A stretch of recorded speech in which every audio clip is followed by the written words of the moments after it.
नमस्कार दोस्तों, defence detective के एक और एपिसोड में आप सभी का स्वागत है। और दोस्तों, आज मैं एक ऐसी खबर पर बात करने वाला हूं जो पाकिस्तान के दोगलेपन को एक्सपोज करेगी।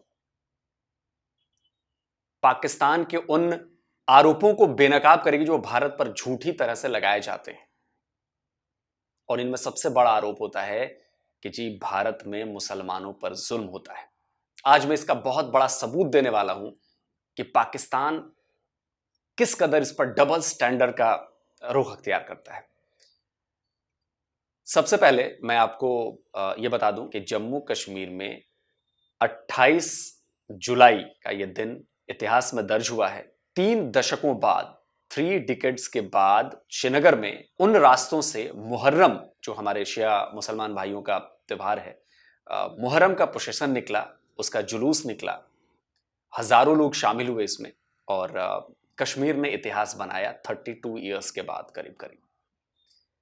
अब देखिए, हमने ये चीज जो प्रॉब्लम थी वो प्रॉब्लम सॉल्व हुई और अब वो चीज दोबारा से शुरू हो गई। इसके उलट मैं आपको एक तस्वीर दिखाना चाहता हूं, खबर दिखाना चाहता हूं जो पाकिस्तान से आई है। देखिए, डॉन न्यूज का एक आर्टिकल है, आपकी स्क्रीन पर मैं ये डॉन न्यूज का आर्टिकल रख देता हूं। लिखा है, Muharram 9 processions under way across country एमिड tight security. अब आप इसका जरा मतलब समझिए। इस्लामिक कंट्री है पाकिस्तान, 98% लोग वहां मुसलमान हैं और एक मुसलमान देश में एक इस्लामिक त्योहार बहुत कड़े सुरक्षा में मनाया जा रहा है।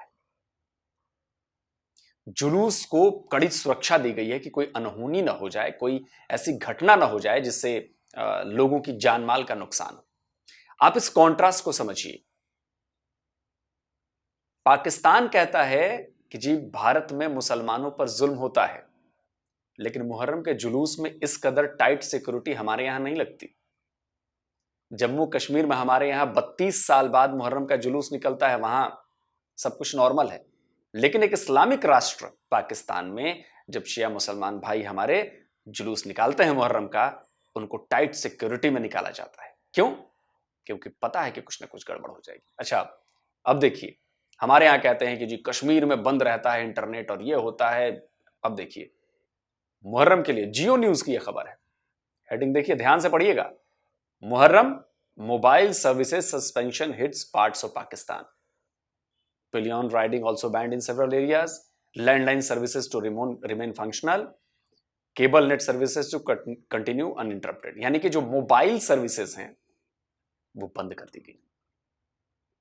अब आप सोचिए कि मोबाइल सर्विसेज कब बंद की जाती, जब आपको पता है कि कोई ना कोई घटना हो सकती है, कुछ स्प्रेड हो सकता है। यह आपको पता है और हम सब जानते हैं कि शिया और सुन्नी का विवाद जो है वो पाकिस्तान में किस हद तक है। जबकि उलट हमारे यहां जो हम पर आरोप लगते हैं कि एंटी मुसलमान देश है, सरकारें हैं, एंटी मुस्लिम देश है, वहां पर न मुहर्रम के जुलूस में कुछ होता है, ना उनकी तरफ मस्जिदों में ब्लास्ट होता है हमारे यहां। आप सोचिए कि कितना पाकिस्तान का दोगला चेहरा नजर आ रहा है। इन दो खबरों को देखिए। जम्मू कश्मीर, जिसे वो कहता है कि जी बड़ा जुल्म होता है, वहां पे 32 साल बाद मुहर्रम का जुलूस, उन पहले भी निकलते थे, उन जुलूस उन रास्तों से निकले जिन पर बैन कर दिया गया था। और दूसरी तरफ खबर है पाकिस्तान में, जो कि एक इस्लामिक देश है, वहां पर मुहर्रम को टाइट सिक्योरिटी देनी पड़ रही है। 98% मुसलमानों वाले देश में मुसलमानों को खतरा है। अब बताइए कि जुल्म कहां हो रहा है, कहां हो रहा है जुल्म। तो इस पर और ज्यादा जानकारी के लिए, पाकिस्तान के इस दोगले चेहरों को बेनकाब करने के लिए, एक बेहद खास मेहमान जो हैं मैं अपने साथ जोड़ रहा हूं श्रीनगर से, हमारे जम्मू कश्मीर से, श्रीनगर से साजिद यूसुफ साहब। इनको आप राइटर कहिए, इनको आप एक्टिविस्ट कहिए, इनको आप लॉयर कहिए, इनको आप टीवी पैनलिस्ट कहिए। अक्सर आपको ये टीवी पे दिखेंगे, अक्सर आपको कई सारे यूट्यूब चैनल्स पे भी दिखेंगे और पॉलिटिकल कमेंटेटर भी हैं ये। तो मुझे बहुत ज्यादा तारुफ कराने की जरूरत नहीं है, बहुत लोग जानते हैं। साजिद भाई, बहुत बहुत शुक्रिया आपका कि आप मेरे चैनल पे आए। Thank you. नमस्कार। नमस्कार साजिद जी। आज जम्मू कश्मीर के लिए बहुत ज्यादा ऐतिहासिक दिन रहा। 3 डिकेड्स के बाद आज हमने देखा कि मुहर्रम का पोजीशन निकला, बहुत अच्छे तरीके से निकला, बहुत शांतिपूर्वक निकला। इस इतनी बड़ी जो कहें कि डेवलपमेंट हुई है, इस पर एज़ ए कश्मीरी आप क्या कहेंगे? देखिए, आलोक जी, मैं आपको बता दूँ एक चीज़ कि जो मुहर्रम का प्रोसेशन जो निकला, ये 32 साल के बाद निकला। एंड ऐसा नहीं है कि कहीं बैन था ये कि बट द थिंग इज़ कुछ स्पेसिफिक कुछ रूट्स थे श्रीनगर में, जहाँ पे बैन था। क्योंकि बहुत सारे ऐसे पाकिस्तानी शायद सोचते होंगे कि शायद 32 साल से तो हुआ ही नहीं, ऐसा नहीं है। ओके, कुछ ऐसे ओके। रूट्स थे श्रीनगर में जहाँ पे बंद था and that there was a reason behind it. मैं आपको बता दूँ 32 साल पहले क्या हुआ था, थोड़ा बहुत उसके बारे में बता दूँ, सो दैट ऑडियंस को पता चले कि बंद क्यों हुआ था। मैं आपको बता दूँ कि पहले जब 32 साल पहले मुहर्रम का जब ये सब जुलूस निकला था, तो कुछ जो टेररिस्ट थे, वो इनके बीच में घुस आए थे एंड उस टाइम क्या था, उन लोगों ने हथियार बाकी चीज़, तो it was a kind of ना they want to give a message that yes we are against the India. तो हमने जो हथियार उठाए हैं, वो हमने हिंदुस्तान के खिलाफ उठाए हैं। तो उस टाइम क्या हुआ था शिया लोग because they are a peace loving citizens, तो इस चीज़ को कभी उन लोगों ने कभी हथियार या मैं कह सकता हूँ वायलेंस में को कभी उन्होंने जगह नहीं दी। So at that time it was a kind of clash between the civilised two sects. तो उस टाइम फिर government of India, not government of India but it was Jammu and Kashmir, G M Shah was his name at that time, chief minister वहाँ के थे। तब उन्होंने इस चीज़ पे जी। बैन लगा दिया था। सो आफ्टर 32 इयर्स अब बहुत सारे ऐसे भी लोग हैं, मैं आपको बता दूँ कि जीएम शाह ने तो चलो ठीक है 32 साल पहले इसमें बैन लगा दिया था। जहाँ तक ताल्लुक है मुहर्रम का, मैं आपको बता दूँ कि जब यहाँ 32 साल पहले जब इसको बैन किया गया था, तो देयर वाज़ अ रीज़न, मैं आपको बता दिया। तो साथ ही साथ मैं आपको ये बता दूँ कि हमारे मुस्लिम रूलर्स जो थे यहाँ पे, मुफ्तीज़ हो, अब्दुल्ला हो, कांग्रेस की सरकार भी रही है। अब उनने उस टाइम क्या किया, उस टाइम इन लोगों ने कर लिया काम, एक चीज़ अपनी सरकारें में जितने भी इनकी सरकार है, उन्होंने तो कभी इस चीज़ पे कभी इस चिंता तो की नहीं कि हम लोग इसको रिस्टोर कर लेंगे। बट इट वाज़ द जिसको ये लोग कहते हैं कि फ़ैसिस्ट गवर्नमेंट कहते हैं, सो कॉल्ड जो पाकिस्तानीज़ या जो एंटी नेशनल जो है, ये कहते हैं Modi is a anti Muslim, या Bharatiya Janata party is a anti Muslim party. उसी एंटी मुस्लिम पार्टी ने इसको रिस्टोर कर लिया 32 साल पहले, सॉरी 32 साल के बाद रिस्टोर कर लिया। So this is the difference between the Muslim rulers, जिन्होंने 32 साल तक कोई इस पे बात नहीं उठाई, ना इसको रिस्टोर किया। अब 32 साल के बाद भारतीय जनता पार्टी ने इसको रिस्टोर किया एंड दे डिज़र्व द इस ड्यू पर क्रेडिट फॉर। इस पर आपने एक ट्वीट भी किया है, जो आज का ही ट्वीट है और वो मैंने ट्वीट पढ़ा था, बड़ा मज़ेदार ट्वीट है, मैं दर्शकों को पढ़ाना चाहता हूँ। आपने लिखा है कि previous Muslim regimes in Kashmir banned Muharram procession in Srinagar.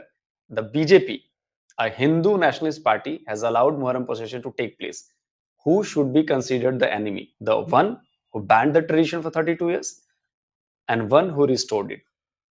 ये जो आपका मैसेज है, ये बहुत बड़ा मैसेज है। क्या अब जो है जम्मू कश्मीर के लोग हों या देश में बाकी लोग हों जो एंटी मोदी हैं या जो भी है, क्या वो आपकी इस बात को समझेंगे जो आपने ये थॉट डाला है वहां पे?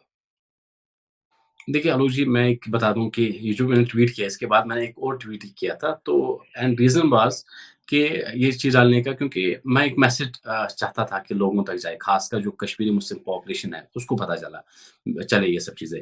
Reason being is because I always think कि यहाँ की जो पॉपुलेशन है, या तो मैं सोचूँगा कि गुमराह हुए हैं, या तो ये सोचूँगा कि उनके जो आँख है या कान है, अभी भी बंद है।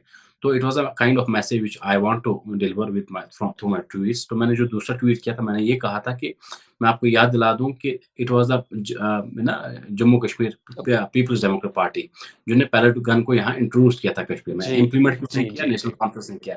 बैन किसने किया? बैन उसी जिनको ये फैसिस्ट गवर्नमेंट बोलते हैं, उन्होंने उसको बैन किया 2019 के बाद। ये सब चीज़ें हैं। एंड थर्ड, मैं आपको और एग्ज़ाम्पल, मैंने ट्वीट नहीं किया बट मैं आपको बता दूँ ये सब। अब हम बात जब कर रहे हैं इस चीज़ को, तो चलो ठीक है, इस पे चर्चा ही कर लेते हैं। मैं आपको बता दूँ कि एक चीज़ है, 2019 से पहले उमर अब्दुल्ला की सरकार थी यहाँ, महबूबा मुफ्ती की सरकार थी। होता क्या था उस टाइम? उस टाइम ये होता था, उमर अब्दुल्ला टिप्पणी करते थे महबूबा मुफ्ती पे। महबूबा मुफ्ती के टेन्योर में तो 120 लोग मारे गए, मेरे में तो 110 ही मारे गए। So it was a kind of competition. लेकिन भारतीय जनता पार्टी के आने के बाद, मैं आपको गारंटी से कहता हूँ, है तो सरकारी, लेकिन मैं कहता हूँ सेंटर में, जब से यूटी बनी, यहाँ किसी की जान नहीं गई। And I will tell you one thing, यहाँ पे बहुत सारे ये लोग जो दावा करते हैं, आई वुड लव टू उनका जो जो प्रोपेगेंडा है वो बस्ट करना चाहता हूँ। यहाँ पे ये कहते हैं भारतीय जनता पार्टी, खासकर बीजेपी जो है, उनकी लीडर जो है प्राइम मिनिस्टर मोदी साहब, he want to crush the Muslims. अगर उनको मुस्लिम्स को क्रश करना होता है, अगर वो कश्मीरी मुस्लिम्स के खिलाफ होते, मुझे लगता है 2019 से अच्छा इतिहास उनको कभी मिलता ही नहीं। जब ये लोग एक आतंकवादी को मारने के लिए, बुरहान के मारने पे 100 लोग मर सकते हैं, तो ये तो कहते हैं एब्रोगेशन ऑफ आर्टिकल 370 पे 1000 लोग मरने थे, क्यों नहीं मरा कोई? बीजेपी को तो इससे अच्छा मौका मिलता ही नहीं। एक बंदे को मार लेते, 10 लोग जुलूस के निकल, 10 लोग, 10 के 10 लोगों को मारते, और 100 निकले, 100 को मार देते। ईज़ी था उनको। लेकिन 2019 के बाद एक भी बंदा यहाँ नहीं मरा। 4th one, curfew. जो कर्फ्यू जिसको हम कहते हैं यहाँ पे, गुलाम जी.एम. शाह, जिसके बारे में मैंने आपको ज़िक्र कर दिया, उसका नाम ही गुल कर्फ्यू पड़ा कश्मीर में, because he introduced the curfew in the Kashmir valley. महबूब मुफ्ती के टेन्योर में भी कर्फ्यू लगा, उमर अब्दुल्ला के टेन्योर में भी कर्फ्यू लगा, आज़ाद साहब यहाँ पे 2003 में चीफ मिनिस्टर थे, उनके टेन्योर में भी कर्फ्यू लगा। लेकिन भारतीय जनता पार्टी के आने के बाद में आपको 2019 के बाद कोई कर्फ्यू नहीं है कश्मीर में। बहुत से लोग ये दावा करते हैं 2019 के बाद कर्फ्यू था। No doubt it was for a period of time, मुझे याद है शायद 17 दिन के समथिंग था, बट वो इसलिए था कि थोड़ा बहुत कुछ, क्योंकि उस टाइम हर किसी ने ऐसा संदेश फैला था कि यहाँ तो खून बहेगा, वो बहेगा। लेकिन 70 डेज़ के बाद कर्फ्यू हटाया गया। क्या आज कश्मीर में आपने कहीं सुना है स्टोन पेल्टिंग हो रही है? नहीं हो रही है। क्या आज आपने कश्मीर में सुना है कहीं हड़ताल हो रही है? नहीं हो रही है। सो एक इतिहास था, जो इतिहास किसी और ने बनाया था, नेशनल कॉन्फ्रेंस पीडीपी कांग्रेस ने बनाया था, उस इतिहास को किसने बनाया? बीजेपी ने। उसको अब इतिहास ही बना दिया रियलिटी में। सो दीज़ आर द थिंग्स। अब मुहर्रम जब 32 साल के बाद आया, आज के टाइम पे आप मेरे को गारंटी दे सकता हूँ कि lot of Shias they are praising the Modi government, क्योंकि उनको पता है कि यार हम तो इनके बीच क्या-क्या सोचते थे इनके बारे में। उनको तो मिलता था, मौका मिल जाता कि 32 साल तो ऑलरेडी बंद हुआ, ठीक है 1 और साल बंद हुआ, हाउ डज़ इट मैटर? लेकिन 32 साल के बाद इन लोगों ने छोड़ा, so hats off to the Modi government, क्योंकि उन लोगों को परवाह है लोगों की। They don't see the anybody from the Muslim और Hindu angle. For them it's a Indian, for them it's a nation first. It's as simple as that. बिल्कुल सही कहा आपने और मुझे याद है कि किस तरह की उस समय बातें चाहे मुफ्तीज़ हों, चाहे अब्दुल्लाज़ हों, वो की गई थी और जितना ये टेन्योर रहा मतलब एज़ ए इंडियन मैं बिलीव करता था उस वक़्त कि यार अब वहाँ जाने में डर लगता था कि नहीं ये पता नहीं क्या हो जाएगा क्योंकि इस तरह से माहौल बनाया गया था। साजिद भाई पिछले 2 साल में मैंने देखा है जिस हिसाब से टूरिस्ट वहाँ पर पहुँचे हैं, करोड़ों की संख्या में, क्या ये साबित करने के लिए काफ़ी नहीं है कि अब वो दौर गया, ये नया जम्मू कश्मीर है और ये और बेहतर होने वाला है?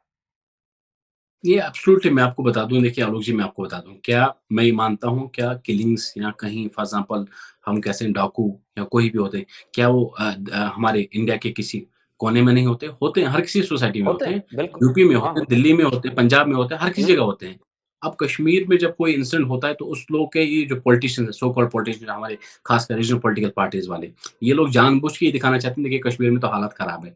इनको पता है अगर हम ये सब चीज़ें नहीं बताएँ, क्योंकि हमारी असलियत जो है वो बाहर जो पैन इंडिया के लोग हैं या वर्ल्ड लेवल के लोग, उनको नहीं पता चलना चाहिए। तो दे ऑलवेज़ यूज्ड टू से कि देखिए आज जी इनको मारा गया, एंड यू हैव, मेरे को show me a single tweet of any political leader जिन्होंने आज तक वर्ड टेररिस्ट यूज़ किया होगा। दे ऑलवेज़ से militant. So what is this nonsense? If somebody is killing a civilian, he's a terrorist. So how can you call somebody a terrorist as a militant? So it's a hypocrisy of these politicians. So जब बात करते हैं हम tourist की बात करते हैं, you have rightly mentioned कि 2 करोड़ से ज़्यादा यहाँ टूरिस्ट पिछले साल यहाँ विजिट हुए, एंड यात्रा जब अमरनाथ यात्रा की इस बार तो चलो 2 महीने की है, एंड लॉट ऑफ यात्रीज आर कमिंग हियर। उसके साथ में टूरिस्ट भी आ रहे हैं। टूरिस्ट के साथ मैं आपको पिछले साल का आंकड़ा बता दूं, इट वाज 17,215 टूरिस्ट, इंटरनेशनल मैं कह रहा हूँ, foreign tourist who have visited the Kashmir valley. हमारे हिंदुस्तानी भाइयों की तो बात ही नहीं है। They have visited this valley, and उन लोगों ने कहा हमने रियलिटी देखी है, we have seen the sea of change in the Kashmir valley. Because to be very honest, I am from the valley. एक ऐसा टाइम था, I used to think hundreds of time, क्या मैं साउथ कश्मीर जाऊँ या नहीं जाऊँ? क्या मैं लाल चौक जाऊँ या नहीं जाऊँ? But for me, I can, आज मैं ट्रैवल करता हूँ बाय फुट, कहीं भी मर्ज़ी करे, कहाँ भी घूमे, आराम से बैठ सकता हूँ। People are very loving, they don't bother, they don't care. Even to be very honest, lot of Kashmiris जो मुझे लगता है 2019 से पहले जिनकी ज़बानें जो बंद थी, reason because it was a fear of gun culture. Today they speak. आज झंडे, उनके हाथ में झंडे भी है, तिरंगा भी लहराते हैं। और आज मैं आपको बताऊँ आलोक भाई कि एक चीज़ है कि for the rest of the country it's very, मैं ये कह सकता हूँ कि it's not a big deal किसी के हाथ में झंडा देखना, इट्स कॉमन, क्योंकि हिंदुस्तानी के हाथ में जब हिंदुस्तान का झंडा नहीं हो तो किसका होगा? And same is the case in the Kashmir valley today. एक ऐसा टाइम था जब किसी के कश्मीरी के हाथ में झंडा देखते, अच्छा कश्मीरी ने झंडा उठाया, but in today's time it's totally different, अच्छा कश्मीरी ने उठाया, ठीक है देश का वासी है, उठाई गई। So it's like that. आज एक आम कश्मीरी भी यही चीज़ सोचता है, अच्छा ही इज़ एन इंडिया, हाँ इंडियन, ही इज़ अ इंडियन, इंडियन ही तो होगा। पहले क्या था, अच्छा ही is a Indian Kashmiri. So we are the part of the country. Obviously, a Kashmiri, where is from Kashmir, somebody from the Punjab, सब कोई हिंदुस्तानी तो है। So how does it matter? लेकिन 2019 से पहले ये मैटर करती थी, लेकिन अब मैटर नहीं करती, because now the thing is, जैसे मोदी साहब बताते रहते हैं कि मैंने जो है ना रियल इंटीग्रेशन जो बताते हैं with Kashmir with the rest of the world, वो सच में हुआ है। एक ऐसा नहीं है कि सिर्फ़ दिमागों का, दिलों का भी हुआ है। Now the thing we feel that we are connected with the India, and हमने देखा है कि हमारा जो पास वाला मुल्क जो है, जो हमारे साथ ही तो बना था, लेकिन एक चीज़ मैं आपको बता दूँ कि उनकी हालत देखिए आप। टुडे दे फील, क्योंकि वहाँ के भी लोग हैं, पीओके से लोग हैं, आपने देखे उनके protest, they want to be a part of India, because it's not reason, because they have seen the difference. आपने मुहर्रम का ज़िक्र कर लिया, मैं कल ही देख रहा था, आई थिंक सीरिया के कहीं देख रहा था, विजुअल्स देख रहा था, बम ब्लास्ट हो गया वहाँ पे। इवन सेम हमारे जो नेबर कंट्री, वहाँ पे तो एक इन सेंस ऑफ सिक्योरिटी नाम की कोई चीज़ ही नहीं है। टुडे आज फॉर एग्ज़ाम्पल जुमा था आज, हमारे जुमा में क्या होता है, for example if we go for the Friday prayers, we know हम यहाँ जाएँगे, पता होता है, घरवालों को बोलते हैं कि 1 घंटे या आधे घंटे की नमाज़ है, वापस आ जाएँगे। लेकिन पाकिस्तान में पता ही नहीं है बंदे को, मैं मस्जिद से बाहर निकलूँ या नहीं निकलूँ, because they don't have a sense of in fact security. मतलब पिछले पिछले 2 से 3 महीने में या 6 महीने की बात करूँ मैं, तो वहाँ पे शायद 2 मस्जिदों में ब्लास्ट हुआ, शिया मस्जिदों में ब्लास्ट हुआ, सैकड़ों लोग एब्सोल्युटली। मारे गए। सैकड़ों लोग मारे गए और ये तब है जब वो एक इस्लामिक कंट्री है और हम एक सेकुलर कंट्री हैं और पाकिस्तान, ये वही पाकिस्तान है जो हमसे कहता है कि जी आप एंटी मुस्लिम हो और ऐसे हो। क्या हमने कभी सुना है कि हमारे यहाँ किसी स्टेट में मस्जिदों में ब्लास्ट हुआ हो? Not at all. देखिए, एक चीज़ मैं आपको आलोक जी बता दूँ, आपने पाकिस्तान का ज़िक्र कर लिया। आप शिया को छोड़िए, ये लोग तो क्या है, एक चीज़, ये लोग तो अहमदिया को मुस्लिम नहीं मानते। मैं कल देख रहा था हुँ। कराची में लोग मस्जिद तोड़ रहे थे क्योंकि ये अहमदीज़ है। कल मैं एक विजुअल्स देख देख रहा था, उसमें वो कोल्ड ड्रिंक की बोतलें फेंक रहा था, क्योंकि एक चीज़ है, शायद आपने वो वीडियो डाली, कोल्ड ड्रिंक इसलिए फेंक रहा था क्योंकि वो अहमदीज़ जो मैन्युफैक्चर करने वाला वो अहमदी था, तो वो डिस्ट्रॉय कर रहे थे। अब जब आप एक मुल्क को हेट्रेड की बुनियाद से बनाते हैं, तो how can you expect that आपके मुल्क में बम ब्लास्ट नहीं होगा? ऑब्वियसली आपने जो बोया है वो आपको पाना है। व्हाटएवर आप जो भी चीज़ करते हैं, आप सीड्स इसका आप बोते हैं हेट का, तो सीधी सी बात है, आपको तो इसका भुगतना ही है। इफ यू थिंक दैट कि एक चीज़ है, आप अपने कंट्री में रेडिकलिज्म जो है उसका बीज बो रहे हैं और इम्पैक्ट इंडिया पे पड़ेगा, नॉट एट ऑल। ये जो चीज़ आपने बोई है आपको काटनी है, फसल आपने लगाई आपको काटनी है। And today whatever we are seeing in the Pakistan, be it bomb blast, be it the killing of their own citizens, it's just because वो पाकिस्तान ने पिछले 70 साल से बोया है।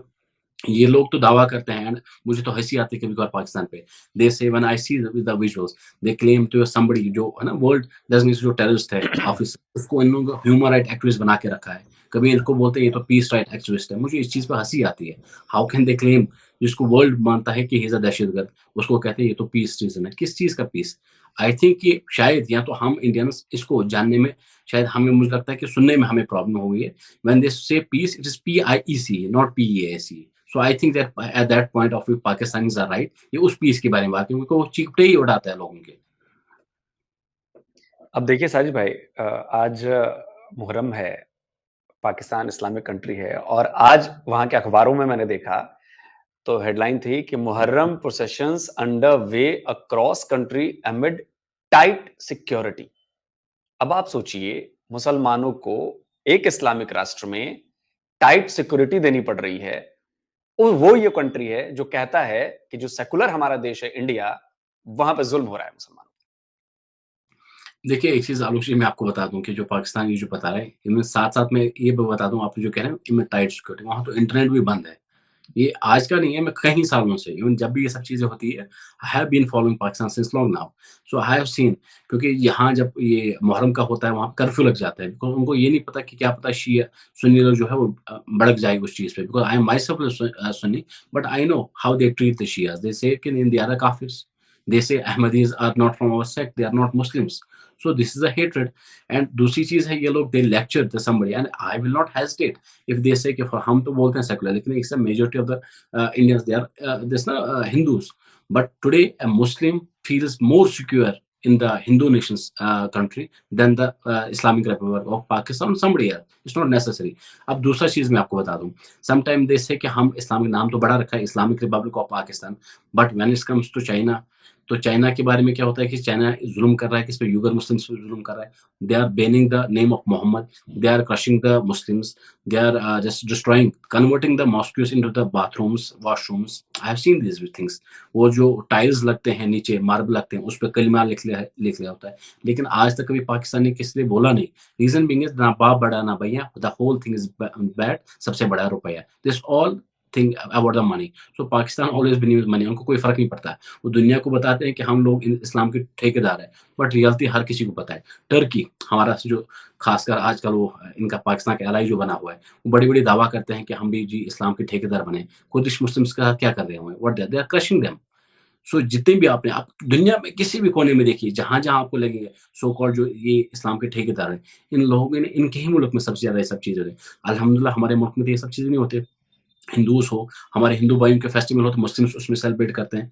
हमारे मुस्लिम्स के फेस्टिवल्स हो हिंदू भाई शिरकत करते हैं। Because we believe in diversity. We are the secular. हमें किसी के सर्टिफिकेट लेने की ज़रूरत नहीं करेगी कि हमारा पार वाला जो पाकिस्तान है, he will dictate the terms to India, what should we do, what not to do. मुझे इस बात पे हँसी आई, मतलब I should not mention because topic is not about the G20। मुझे याद है G20 पे जब पाकिस्तान लेक्चर दे रहा था, मैं कहा जो मुल्क इसमें कहीं मतलब 100वें नंबर पे भी नहीं आता है। ही इज़ लेक्चरिंग इंडिया कि नहीं, सिर्फ़ उसको G20 कश्मीर में करना ही नहीं चाहता। सो मैं इन लोगों पे हँस रहा था कि भाई आपकी इकोनॉमी तो खस्ता है, आप तो इसका मेंबर भी नहीं हो G20 का, and you are dictating terms to that country, जो कंट्री आज 5वें नंबर पे है। We have surpass the UK, जो यूके कल तक इन पे भी राज करता, हर किसी पे राज करता था, एंड आज के टाइम पे हिंदुस्तान राज करता है। एंड 110% जैसे मोदी साहब बताते रहते हैं ना कि we will be at number 3। I am damn sure कि yes these things will happen, and वो मैं आपको कहता हूँ कि हमारे इसमें जैसे मोदी साहब के कार्यकाल में ये सब चीज़ें होगी। We are proud that yes we have a leader like him. नहीं, बिल्कुल देखिए, मैं साजिद भाई मेरा भी यही कहना होता है। अक्सर मैं अपने वीडियोज़ में कहता हूँ कि देखिए, हम इस देश की जनता हैं। सरकारों को चुना इसलिए जाता है कि वो देश की जनता के लिए काम करें, देश के लिए काम करें, और जो भी पार्टी देश के लिए काम करेगी, उसको हमारा वोट जाएगा। जो मेरे लिए रोज़गार लेकर आएगी, जो सड़कें बनवाएगी, जो बिजली देगी, जो टेक्नोलॉजी लेकर आएगी, जो डेवलपमेंट के काम करेगी, तो ज़ाहिर-सी बात है। और वो ये नहीं, ये सिर्फ़ कागज़ों पे नहीं होना चाहिए, दिखना चाहिए। और मुझे भी ये फ़ील होता है कि पिछले 9 से 10 सालों में मैंने पूरे देश में बहुत कुछ बदलते देखा है, जिसके बारे में हमने सोचा नहीं था। हमने एक्सप्रेसवेज़ देख लिए, हमने 24 घंटे बिजली देख ली, हमने लेटेस्ट टेक्नोलॉज़ीज़ आ रही हैं, जॉब्स, बिज़नेसेज़, इनके लिए अवसर पैदा किए जा रहे हैं। तो इस चीज़ में पाकिस्तान बहुत कहीं पीछे छूटा है, बहुत मतलब मुकाबला ही नहीं है इंडिया-पाकिस्तान का। मुझे नहीं लगता कि कंपैरिज़न बनता भी है, क्योंकि 75 इयर्स में उन्होंने क्या किया और 75 इयर्स में हम आज मार्स पर बैठे हैं। हमारा तीसरा चंद्रयान का मिशन होने वाला है, हम जल्दी ही एस्ट्रोनॉट भेजने वाले हैं। तो ये प्रोग्रेस दिखती है माइंडसेट पे, विज़न पे, सारी चीज़ों पे। और पिछले 8, 9, 10 सालों में जिस तरह से इसकी मैं कहूँ कि गियर शिफ्ट हुआ है, वो बड़ा काबिल तारीफ़ है। और मुझे लगता है कि इसमें जम्मू कश्मीर भी अब शामिल हो रहा है 2019 के बाद से। देखिए, मैं आपको एक चीज़ बता दूँ कि I should not mention this because it's not related to your question, but मैं आपको ये बता दूँ कि मोस्ट ऑफ समटाइम्स एक ऐसा भी टाइम था, it was like a kind of shame when we used to go somewhere abroad और एनीवेयर एल्स।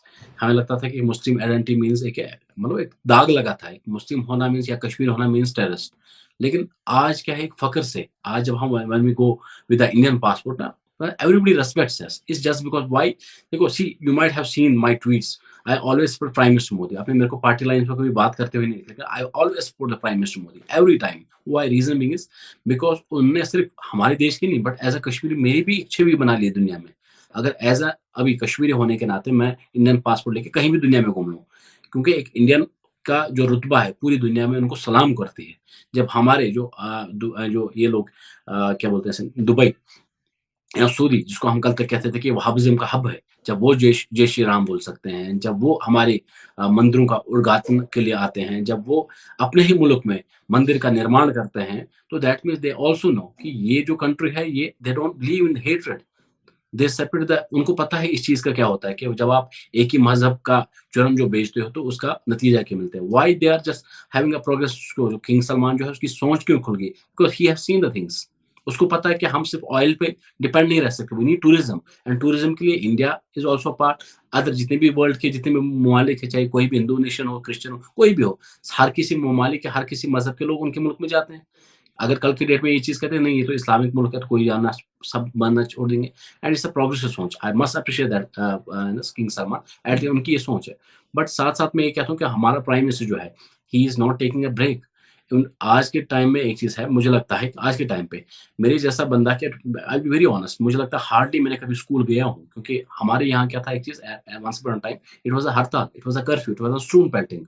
कभी ये नहीं पता था, we don't have a sense of security कि if I will go to the school, हमने देखा मैं है, देखा है। आऊँगा कि नहीं आऊँगा। मेरी एजुकेशन सफ़र हुई है, बट आजकल एटलीस्ट कि मैं सोचता हूँ चलो ठीक है मेरी एजुकेशन सफ़र हुई है, बट जो आगे वाली जनरेशन 2019 के बाद जो जनरेशन, एटलीस्ट उनको तो इसका कांसेप्ट भी नहीं कि व्हाट इज़ हड़ताल। मैं आपको आपने शायद मेरी बुक पढ़ी होगी, when I was born on 14 August, मैं जहाँ मैं पैदा हुआ था, विदिन फ्रैक्शन ऑफ सेकंड्स उसी हॉस्पिटल पे ग्रेनेड लगाया गया। सो मेरी जो है पैदाइश ही ग्रेनेड से हुई है एंटिल डे 2019 तक। यही सब चीज़ें मैंने देखी है। सो आज जो वन्स अपॉन जब मैं सोचता हूँ कि मेरे भी बच्चे होंगे कल के, एट लीस्ट क्या है, they will not have any kind of mindset that यहाँ गोली भी चलती हो। उनको कांसेप्ट भी नहीं होना चाहिए व्हाट इज़ गोली, उनको कांसेप्ट भी नहीं होना चाहिए व्हाट इज़ स्टोन।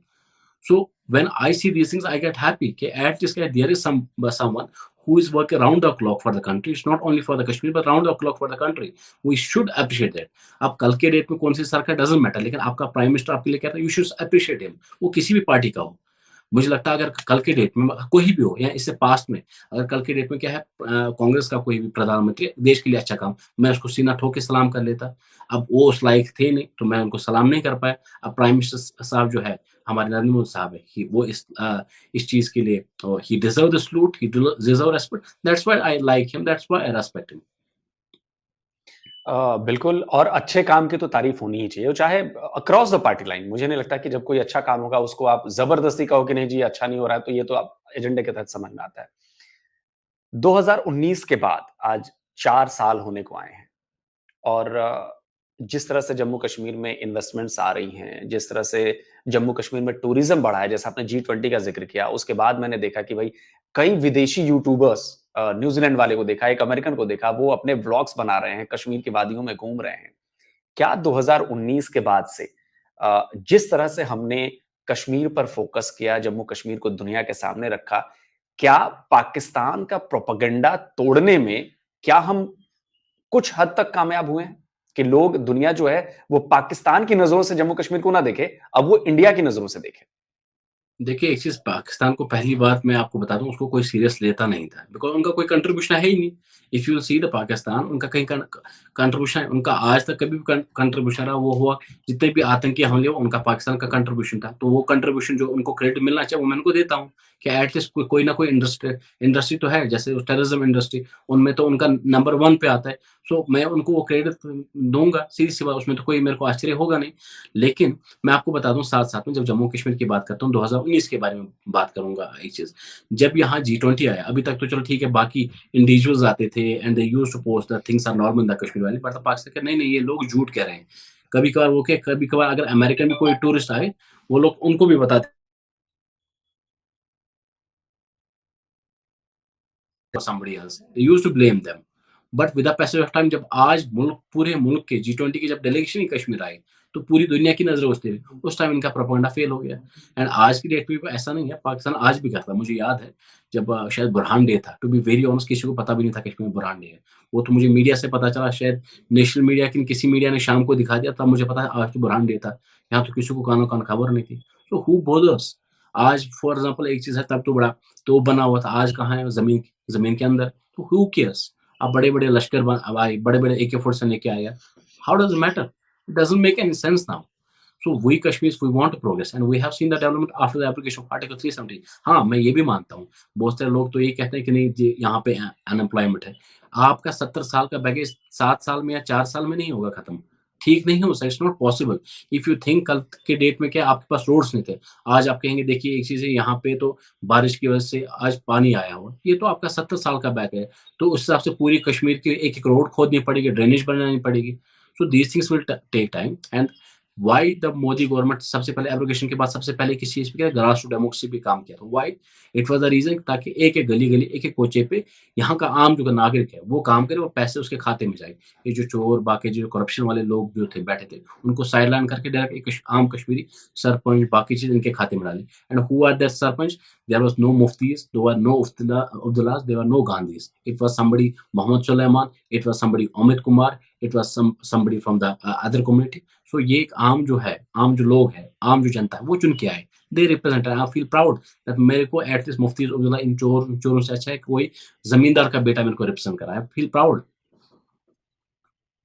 बिल्कुल सही कहा और मुझे लग रहा है कि कश्मीर बदल रहा है और बेहतर हो और हम सबको अभी भी नाज है जम्मू कश्मीर पे और आगे और ज्यादा हो क्योंकि हम देख रहे हैं कश्मीर के बच्चे चारों तरफ से आ रहे हैं, उनके टैलेंट की कमी नहीं है, टैलेंट जबरदस्त टैलेंट हो, चाहे स्पोर्ट्स में हो, मेडिकल में हो, इंजीनियरिंग में हो, किसी भी फील्ड में हो, बहुत जबरदस्त है।